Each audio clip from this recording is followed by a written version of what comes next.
There's nobody been tougher on Russia. And with that being said, I think I could have a very good relationship with President Putin. I think. It's possible I won't, and you will know about it. Believe me, this room will know about it before I know about it. It's a real possibility that I could have a good relationship. And remember this, getting along with Russia is a good thing. Getting along with China is a good thing. Getting along with other countries, including your three countries, is a good thing, not a bad thing. So I think I could have a very good relationship with Russia and with President Putin. And if I did, that would be a great thing. And there's also a great possibility that that won't happen. Well, President Trump is speaking live with representatives, leaders of the Baltic nations, Hungary, you name it.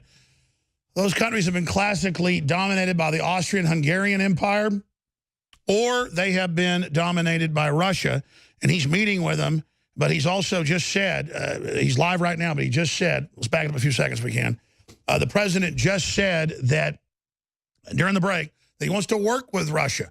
Well, Putin knows he's meeting with them, and he said, listen, we want to meet right now. You've already met with all of these other foreign leaders that are much smaller countries than us.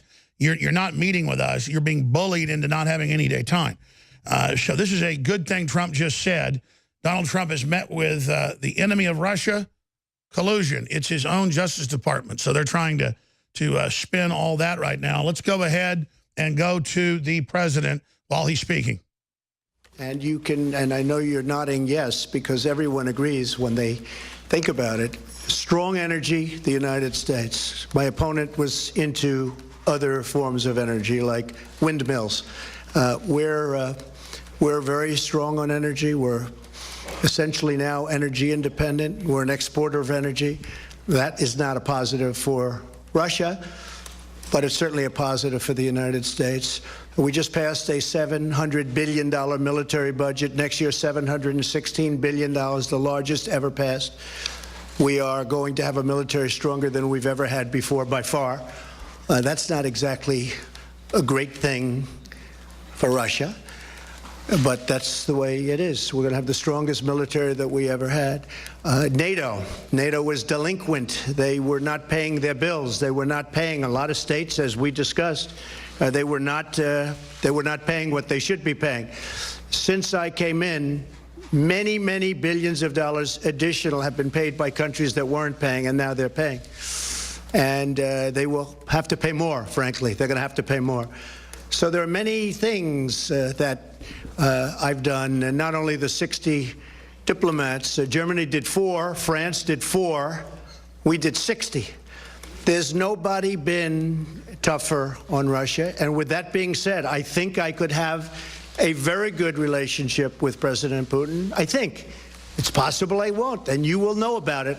Believe me, this room will know about it before I know about it. It's a real possibility that I could have a good relationship.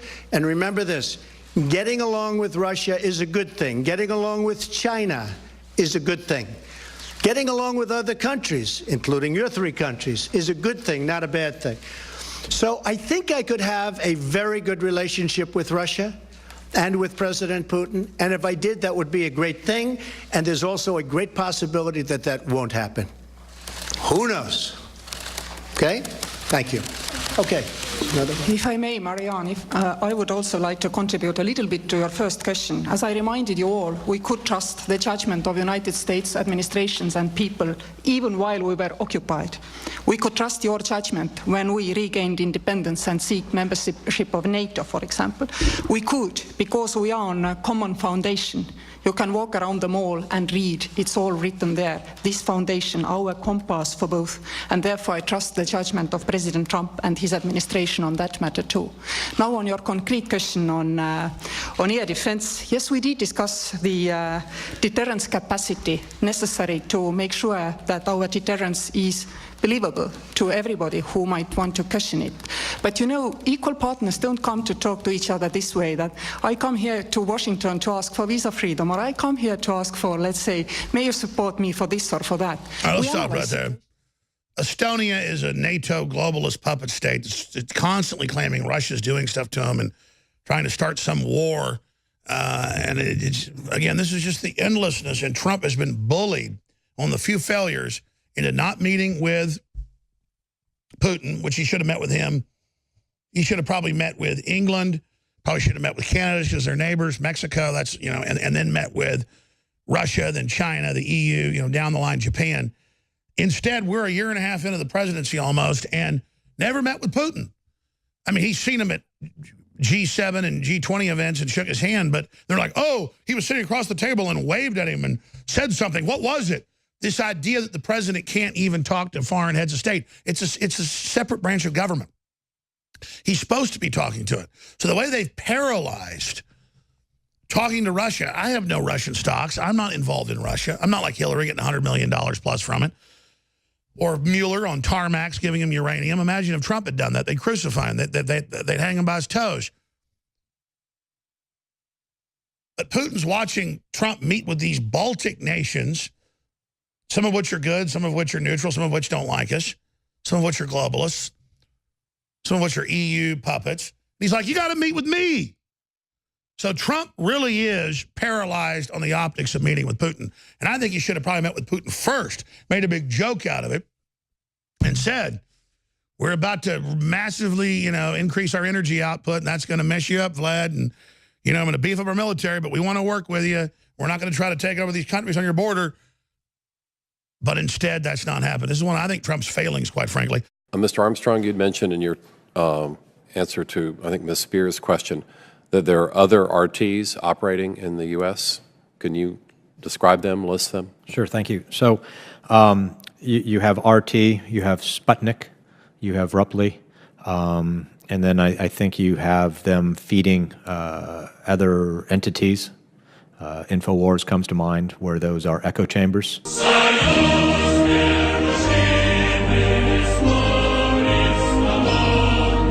Dr. Comey, are you aware that Roger Stone played a role in the Trump campaign? I'm not going to talk about any particular person here today, Mr. Schiff. This bizarre circular thing happening where the president cites a theory that he was wiretapped, which developed on the kind of fringe right-wing media. And then after his tweet storm, InfoWars then started saying, well, look, it was the New York Times that reported it, citing our story, misreading our story. And now, a few weeks later, the White House and the president are citing InfoWars. Are you aware that Mr. Stone also stated publicly that he was in direct communication with Julian Assange and WikiLeaks? Same answer. We're going to start shutting Alex Jones and others down, and we're going to sue them, and we're going to have the Justice Department come after them. And get this, folks, if they can shut us down, you're next. You know, I think it's really important as we sit here that we explain this to the American people in a way that they can understand it. We are at war with Russia. So would you say that Russia engaged in hybrid warfare in its effort to undermine our democratic process and engage in our electoral process? Director Comey? They engaged in a multifaceted campaign of active measures to undermine our democracy and hurt one of the candidates and hope to help one of the other candidates. I actually think that their engagement was an act of war. You said we were attacked by Russia. That's not a small thing. Yes. An attack doesn't just invite a counterattack, it demands one, else you reveal your fundamental weakness and get attacked again. Never in the history of our elections has a country attacked us the way that Russia has. I think before government officials change our foreign policy and declare war against a sovereign country, as you all are attempting to do, we, citizens, have a right to know on what basis you're doing that. If there is objection, and I note the senator from Kentucky on the floor, I will say before I read this, if there is objection, you are achieving the objectives of Vladimir Putin. You're achieving the objectives of trying to dismember this small country that has already been the subject of attempted coup. If they object, they are now carrying out the desires and ambitions of Vladimir Putin, and I do not say that lightly. Senator from Kentucky. I object. Objection is heard. The senator from Kentucky is now working for Vladimir Putin. You're carrying water for the Kremlin. I'm not carrying water for the. You're a sitting member of Congress on the Intel Committee, and you can't say they hacked. You're gonna have to move your show to RT Russian television because you know what? This That's is perfect. Just so this is perfectly beneath your placed. office because it's so dumb and you're being duplicitous. I'm asking you, did they hack Podesta's emails? And you can't say it. Personal insults like that, Tucker. You just said I was carrying. You said I was carrying water for Putin. Russian scum! Our battleships weren't sunk and our towers didn't collapse a la 2011. But make no mistake, 2016 is a year that we should mark on our calendars. And it's still going on. The attack didn't end on Election Day. Donald John Trump, a man who, to borrow a phrase from another December long ago, will live in infamy. If we discover that Donald Trump or his advocates played a role in helping to devise strategy, if they're the ones who came up with crooked Hillary, if they're the ones who came up with she's ill, something's wrong with her energy, and the way that he basically, described her in the campaign, I think that is something that would put the question squarely on the table whether or not he should be impeached. I've got some talking points here about Caveman from InfoWarsLife.com. But instead of going with those talking points, let me just give you what I've experienced personally. From all the wives' tales in every culture, we know that the bones have the essence. We know chicken noodle soup is great for people that are sick. Again, in every culture, this has been reported because it works. And there's no way to quantify how strong this is, but the amount of bone protein and the amount of marrow and the amount of concentrated life force that is in this is incredible. Ladies and gentlemen, whether it's for your joints, whether it's for your arteries and your veins, whether it's for your brain, whether it's for energy, this, ladies and gentlemen, is the strongest, most concentrated bone broth formula out there, and it's amazing. Find out for yourself today at InfoWarsStore.com what it can do for you and your family. And again, I want to thank you all for your support. You are funding the information war in 2018.